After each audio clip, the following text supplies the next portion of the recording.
Hello, vinyl community. Hi, I hope everybody is keeping well out there. Um, Doing Christmas shopping or whatever else it is that you do get up to, obviously at the weekend. This is a little bit of a different a different video to what I normally do. In as much as that it's not just vinyl finds. As you can tell from the title, I'm also, as well as showing the vinyl I've picked up in the last couple of weeks, I'm also going to do a couple of shout outs and also a dedication. Um, Sadly, my brother-in-law passed away about 10 days ago, which kind of shook the family to the core, really, albeit that he'd been ill for quite some time. You never quite, you're never quite ready for these things when they happen.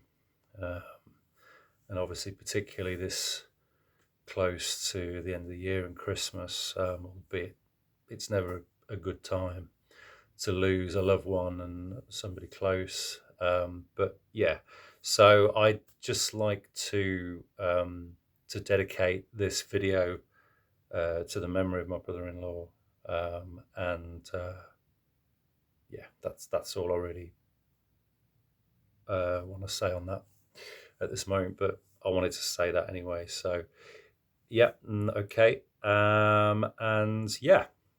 And the next thing I'd like to do is a bit of a shout out and a big congratulations to Mr. James Griffiths, who's yes, he's written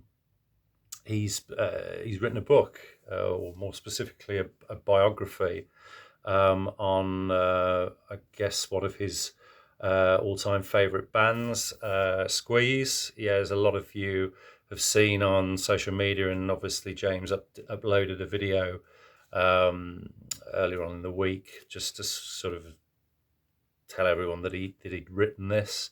Obviously, I mean, I'm not in close contact with James. I didn't know, had no idea that he was writing a book, albeit that I knew that he'd done sort of music journalism and so on. So yeah, it shouldn't really have come as any real great surprise, but yeah, a very pleasant one. And yeah, what a fantastic achievement, James, to have written this. Obviously, I was more than happy to support James's creativity and his efforts, and purchase a copy, which I'm kind of working my way through the book. But yeah, I mean, Squeeze, I'm going to be honest, I've never been particularly a big Squeeze fan.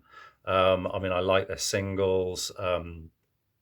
I've got one of their albums, East Side Story, which is pretty good. My sister was a kind of fairly big fan of them back in the day.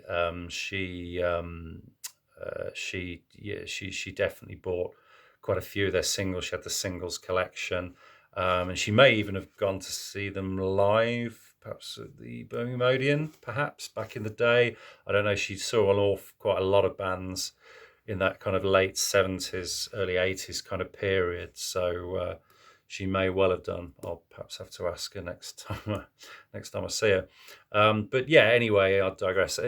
Fantastic effort, James, and yeah, really enjoying this. So I'm going to give you a plug.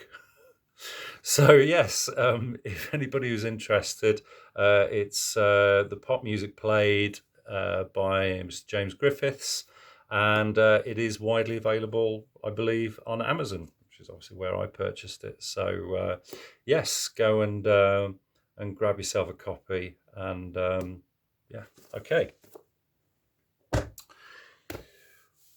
Right, okay, so just going to get into some of the finds. So these are basically finds online and from Ben over the last couple of weeks or so since my last catch up. So yeah, okay, so I'm going to kick off straight away with this one.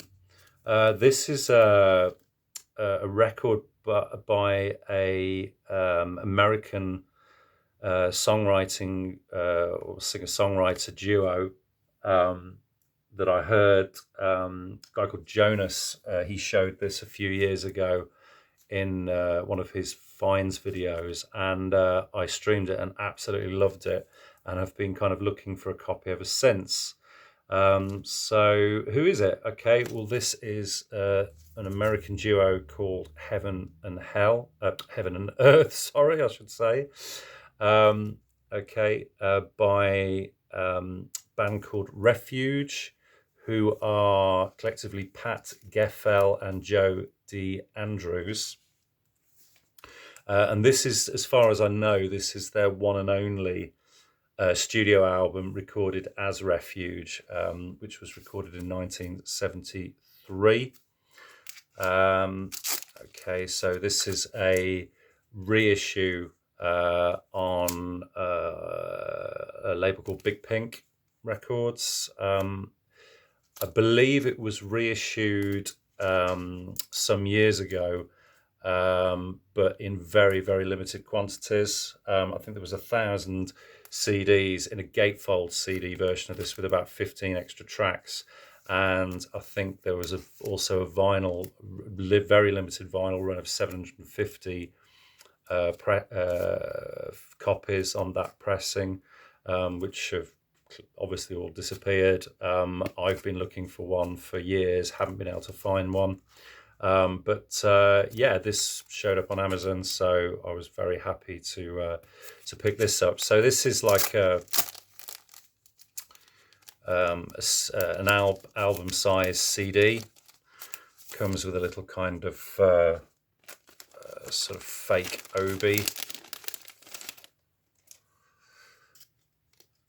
with yeah, that kind of slips onto the end with the tracks. So that's the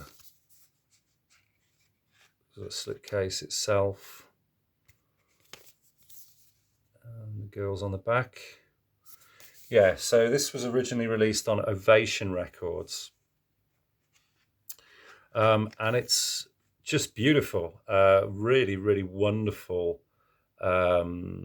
It's described as a psychedelic folk funk, which kind of loosely covers the sort of styles within. They're all very much individual songs, which is what I love, all creating different atmospheres. Their voices just blend wonderfully. Absolutely just gorgeous, gorgeous vocals and harmonies. Beautiful string arrangements. Lovely use of reverb, but not over the top. Some beautiful acoustic guitar picking as well. Yeah, the first three tracks, Jenny, Voice in the Wind, To a Flame, wonderful. They're all their own compositions. And then there's a fantastic, achingly beautiful version of Dylan's Tomorrow is a Long Time. Yeah, so second side sort of, yeah, carries on pretty much in the same kind of vein, although you got some sort of funkier elements coming in as well. And the final track, Feel the Spirit, definitely going off into the stratosphere in terms of kind of psychedelic, sort of transcendent kind of feel. But there's some of that throughout really on this. It's just a beautifully produced record as well, just to kind of drift off to. I would imagine it was one of those ones that was kind of quadraphonic, that you could kind of listen to, that you'd have coming out of sort of 4 speakers and incredible separation and so on, and all the rest of it. But yeah, if you can snag yourself a copy, if you've not heard this, highly recommend that. Okay, next one, sort of similar kind of time frame. Little bit of a story behind this. This is a record that Ben got in some time back, and it was a reissue, quite expensive. So I kind of balked at buying it, but neither of us could stream it anywhere or find it online. And there was kind of, apart from a sort of a small Wikipedia entry about the singer herself. There was very little really to find about this, so it was kind of like stabbing in the dark, really. And I used to go in and pretend that I'd accidentally slipped the seal on it and that cracked the shrink wrap. So I'd say, "Oh yeah, go on, you can sell it to me now," and so on. And kind of we had a bit of a laugh about it. But yeah, yesterday I just went in and saw it was still in there and decided to pull the plug. And he did give me a reasonable discount on it. So this is Frida, or more specifically Anna Frid Lingstad. I think that's the right pronunciation. So yeah, she's obviously one half of the female contingent of ABBA, or obviously who became ABBA later down the line. And this is her first solo album, recorded in 1970, released at the beginning of 1971. Yeah, I had no idea what this was going to be like at all. But obviously kind of very intrigued because I'd heard rumors that this was kind of worth listening to, even though, neither myself or Ben had any idea about what it sounded like. So, but yeah, so this is this is a 2017 reissue, of which I believe there was only about 1,500 copies. It didn't chart on its original release when it came out, but on the reissue in 2017, apparently it did chart in Sweden and got to number 27. But yeah, I mean, it's interesting. It is an interesting album. You've got a kind of sort of mix of it's all sung in Swedish, so no English vocals, but there are a couple of Benny and Bjorn songs, originals, but there's also quite a lot of covers. There's a version of Sound of Silence, Paul Simon, which is okay. Better cover she does of Leonard Cohen's Suzanne, which has a kind of a little bit more restrained. But yeah, I mean, it's produced by Benny Andersson. It's sort of quite understated in places, although there are obviously really nice orchestrations on it, and so on. Sort of a feel of kind of quite laid back, kind of sort of jazzy in places. That sort of late 60s, kind of early 70s kind of lush stereo. But yeah, really, really, really nice, nice listen. There's a Tim Rice, Andrew Lloyd Webber sort of medley that she does on side 2, which is sort of less interesting. But yeah, overall, really, really enjoyable record. So probably not one that I'm going to play that often, but definitely worth having, particularly if you're if you're a kind of an ABBA completist, and you're looking to sort of collect all their discography and the records sort of associated with them. Yeah, it's a decent listen. So okay, next couple were from Ben acquired probably the biggest and the best jazz collection that he's ever managed to procure. It was a long-time jazz collector who really was into and knew his jazz really well. I think it was a collection of about 900 albums, of which he's still going through and sort of appraising them, and sort of curating them now. sort of pricing them up accordingly.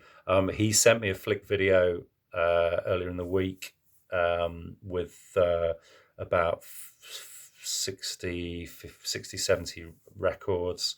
I literally just went through, selected about 20 that looked interesting, and tried to stream them as to get a feel of them as quick as I could. A lot of them I've not heard of some of the artists, but yeah, a lot of it was unknown to me. A couple that I picked out that I was going to have were these kind of connoisseur pressings, but they're a little bit more than I wanted to pay, so probably wait for maybe some other cheaper reissues at some stage. But these were a couple of Herbie Hancock albums that I really liked. So obviously the first one is Headhunters. Yeah, I'd heard this before, but never owned it. So this is like Herbie's kind of funk album. I know it's used for a lot of kind of breaks and so on, and has been sort of copied and sampled a lot over the years. But yeah, it's just really, really, really funky, really enjoyable, long pieces. But yeah, it doesn't get boring. Just wonderful, wonderful record to kind of chill out to. Yeah, so glad to have that in the collection. The next one was one I'd actually heard the theme of this before, not seen the film, but was aware of it. This is the original soundtrack album to Blow Up. So from the film, directed by Michelangelo Antonioni, music composed, conducted, and played by Herbie Hancock. So yeah, I streamed this and really, really enjoyed this. This is kind of a good mixture of kind of jazz and sort of blues elements. Very upbeat. Yeah, that's a bit of a bio on the back of the film and so on as well. And this is on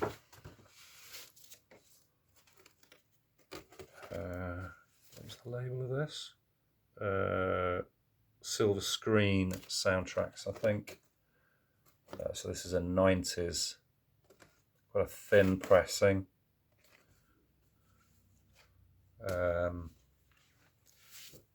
But yeah, glad to get it. I don't buy that many soundtracks, but always nice when you hear one that's got a lot of numbers that kind of catch your ear.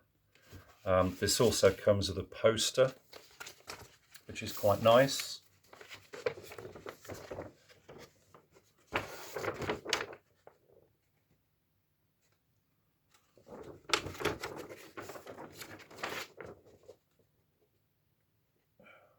Is that David Hitchcock, is it? I think it's David Hitchcock, yeah. So, as I say, I know the actor. I've just not seen the film. So,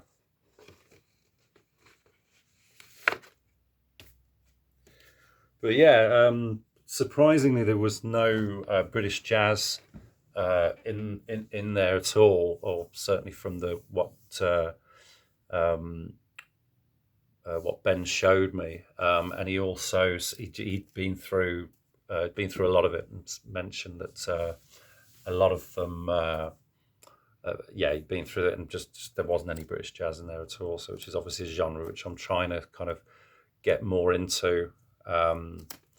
So pleased with those anyway. So, okay, so the next two, another shout out and big thank you to,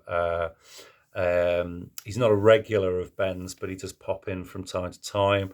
Apparently he watches my videos, so a gentleman by the name of Nick, and I've bought some records that he's bought in for me before, and some Windham Hill and so on. He's really into his kind of jazz and instrumental music and so on. Just he's got some, and was into a lot of really interesting music. And he noticed that on one of my videos I'd shown and said that I was getting into the Penguin Cafe Orchestra, but I was really struggling to find their records. I did find their '87 album Signs of Life at a record fair sort of six to 8 weeks ago. You may remember I showed that on a Finds video, but he bought another couple in for me, which I was really pleased to get. So the first one, and my favourite out of the two, is the self-titled 1981 album. So yeah, this is on the Editions EG label.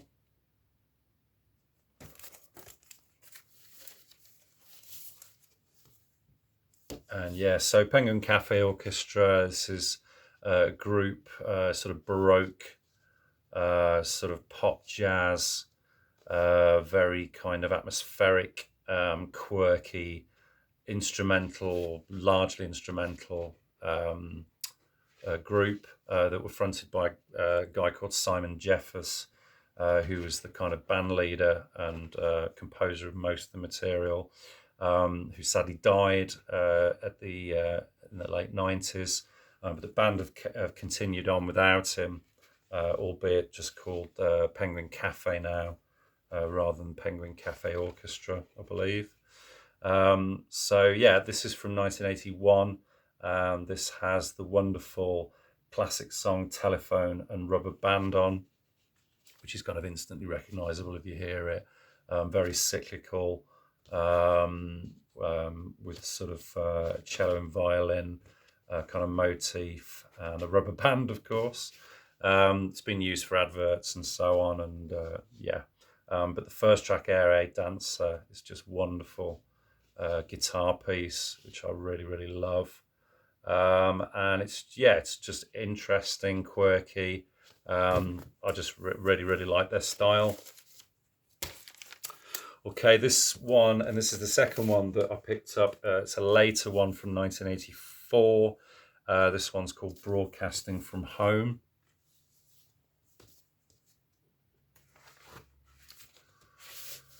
Again on the Editions EG label.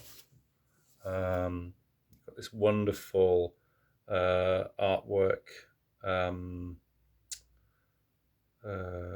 by a girl called Emily something or other. Sorry, I can't remember her name, but she's responsible for all these kind of paintings, slightly abstract paintings on the covers of the records. Yeah, and this one. This one's not quite so engaging as the one I just showed, and suffers a little bit from kind of 80s production on some of the instrumentation, the keyboards and so on. But still, yeah, plenty to enjoy. The opening track, Music for a Found Harmonium, is apparently a track that was written on a harmonium that Simon Jeffers actually found whilst he was walking out in Tokyo, I believe. Found it in a kind of back alleyway, just as you do. And yeah, and then made a song about it using the harmonium, which is pretty original. So, but yeah, so still kind of absorbing both of those. But yeah, they're a really hugely enjoyable band. Okay, moving on quick. So another one which I ordered online. This one is one to add to my KPM music library collection. So yes, Keith Mansfield, Alan Morehouse. This is the Big Beat Volume 2. So this is recorded in 1970. The original one of this was 1969. So this is the kind of more of the same, really, from the first volume. Thumping, rocking, pulsating, kind of big band, big beats, funky, groovy, man. Stuff that was used for a lot of TV themes, film, radio, television, jingles, etc., etc. Originals of these are impossible to find, or if you do, they're quite expensive, or not necessarily in great condition. But fortunately, these 1000 series, a lot of these are readily available and have been reissued through Amazon or the like. And yeah, they're usually fairly reasonably priced, between about £15 and £20. So yeah, glad to get that. A couple of upgrades. Picked up another copy of Steel Eye Span's All Around My Hat from 1975. The reason I got this is because it actually comes with a lyric sheet and the instructions on how to view the anamorphic projection cover. So basically to view the cover individually as they would appear normally. So like a little optical kind of illusion. But it also comes with the lyrics. So obviously, yeah, the classic Christmas hit, which we all know and either love or hate, depending on your taste. Nice upgrade as well of UB40 Present Arms. So there's a follow-up sophomore album with the original additional 12-inch as well, EP. Yeah, obviously this has the big hit 1 in 10 on. Wonderful, arguably easily as good as the debut, but I kind of love them pretty much both the same. Yeah, and so that's it, guys. Yeah, hope everybody's doing well out there. Getting ready for Christmas. Going to be a bit of a strange one for our family this year. We don't really know what we're doing yet, obviously because of John's sad loss, losing John. So yeah, we'll just have to see what happens. And but yeah, I hope guys are all keeping well out there and avoiding this new strain of this Omicron or whatever they call it, strain of COVID. But anyway, yeah, let's leave it there. So guys, take care of yourselves, and I'll be back with another video hopefully soon. Cheers, all the best. Bye bye.